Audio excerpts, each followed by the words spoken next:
What if I told you that something just happened in Chicago and the music industry is trying to pretend it's just another day? SB19 didn't just win silver at the Tag Victorious Awards. They didn't just get recognized. They sent a message so loud and clear, the industry could no longer ignore it. No major label, no massive machine pushing them forward, no industry backing. And yet, here they are, suddenly breaking into the US market in ways even the insiders didn't see coming. This is not just a win. This is a disruption. This isn't about a moment in the spotlight. It's a shift in how the world views international music. Stick around, because what you're about to hear is something they don't want you to know. And it's going to change everything you thought you knew about the power of music, culture, and the future of the music industry. SB19, stepping onto that stage in Chicago, securing silver at the 2026 Tag Victorious Awards, was more than a victory for a group of talented performers. It was a calculated move. Chicago isn't just any city. It's one of America's most influential cultural and media hubs, deeply connected to the networks that shape global visibility, from labels to festival circuits and influencer ecosystems. This isn't just a popularity contest where fans vote. No, this event operates within a world of media visibility, strategic placement, and brand alignment, where artists are measured and tested before they're taken seriously by the higher echelons of the industry. What might look like recognition to the public is something much more. It's exposure, strategic positioning. You see, the Western music industry doesn't make loud moves when introducing international acts. They don't create a spectacle. They sit back, observe, and watch how artists perform under the controlled exposure moments. And SB19 didn't just pass that test. They absolutely aced it. This is how the game is played. You're tested on a stage like this, where industry insiders are watching. They're watching how you perform under real-time, unpredictable conditions, how you handle the pressure, and most importantly, how you make the audience feel. And SB19? They passed with flying colors. Quietly, effectively. This wasn't an accident, it was positioning. SB19 didn't just get a nomination or a win.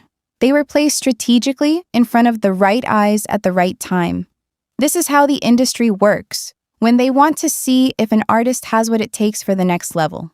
They get exposure on big stages, but it's not about the noise. It's about the right exposure, placement in front of the right people at the right moment. And that's exactly what happened in Chicago.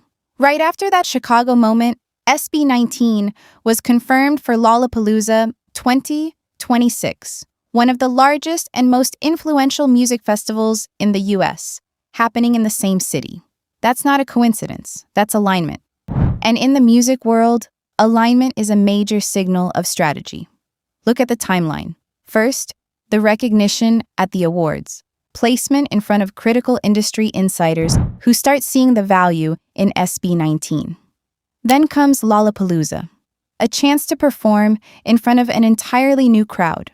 People who aren't already fans, who don't know every lyric or every move. And if they pull it off, that's when the magic happens, converting those skeptical listeners into dedicated supporters. This is the blueprint. This is the proven path that's been used by K-pop acts, Latin artists, and international stars breaking into the US market. But here's the kicker. SB19 is doing this without the traditional Western label machine pushing them forward. This isn't a story of being helped by massive infrastructure. This is an independent artist creating their own path. And that's where it gets interesting. When an act like SB19 succeeds without the system behind them, it forces the industry to reevaluate everything. What SB19 is showing the world is that you don't need the traditional industry structures to rise to global prominence. That's the kind of message that makes insiders nervous. Because in this system, everything is controlled. Who gets the exposure? Who gets to rise? And SB19 is defying that expectation. They're changing the game. But this isn't just about SB19 being a success. It's about the industry realizing they can't control everything. SB19 is proving that independence, creative control, and strategic timing can take you further than all the industry backing in the world. Their ability to shape their own career, while achieving major global milestones, is what's disrupting the traditional music machine. Let's talk about something else that's happening here. SB19 isn't just successful because of their talent. They have something even more powerful: control.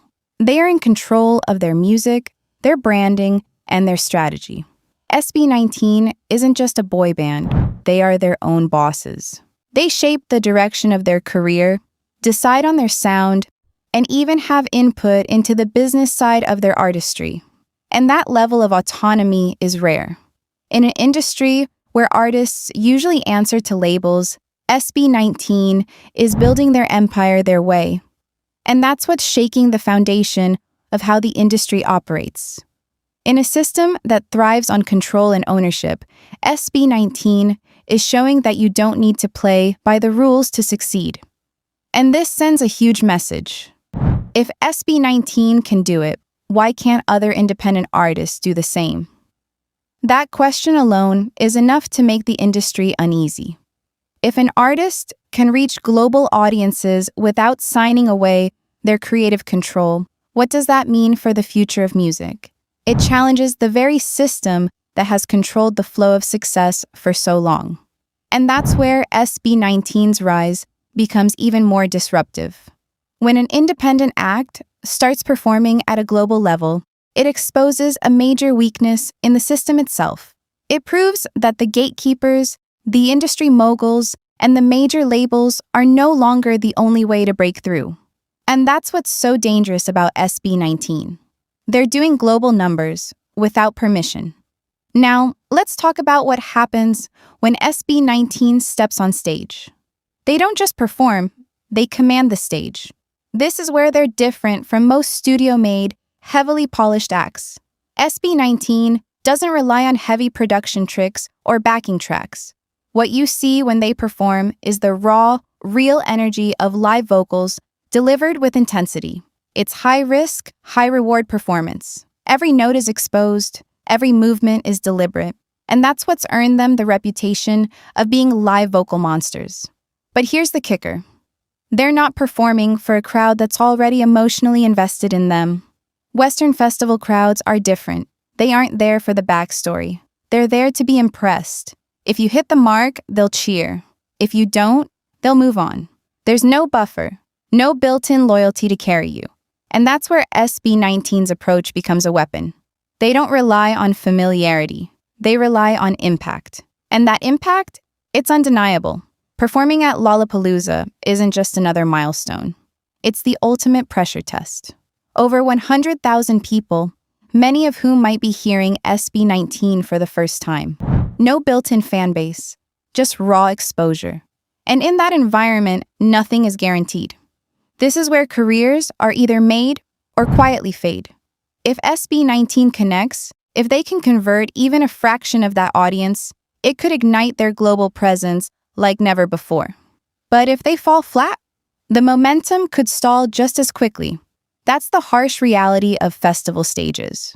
But SB19 has already proven they can turn skeptics into believers. That's their secret weapon. They don't just perform for fans who already know them. They won over the crowd that wasn't expecting to be impressed. And that's what makes SB19's performance so dangerous. They don't just aim for the people who already support them, they aim for everyone else. And in real time, they convert them into supporters. They convert them into supporters. Here's the twist that everyone in the industry underestimates. ATIN, SB19's dedicated fan base, is a machine. This isn't just a group of supporters. They are an organized, globally distributed network that understands how modern visibility works.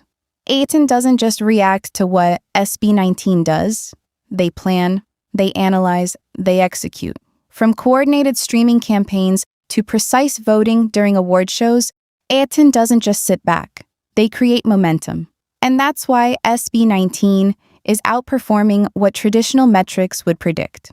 In today's digital world, Attention is currency. 18 has figured out how to generate that attention, how to mobilize, not just react. They don't wait for trends to happen, they make them. They don't wait for radio stations to play SB19. They drive streaming numbers. They don't wait for media coverage, they create it. This is the power of modern fandom, and it's what gives SB19 the edge.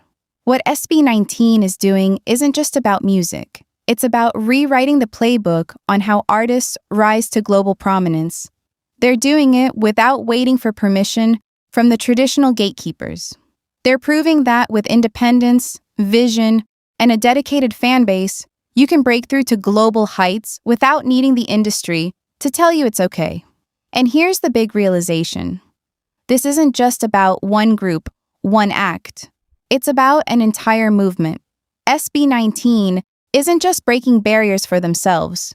They're showing the world that Southeast Asia is no longer just a consumer of global music trends.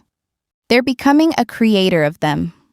This is the beginning of a new chapter in global music, and SB19 is leading the way.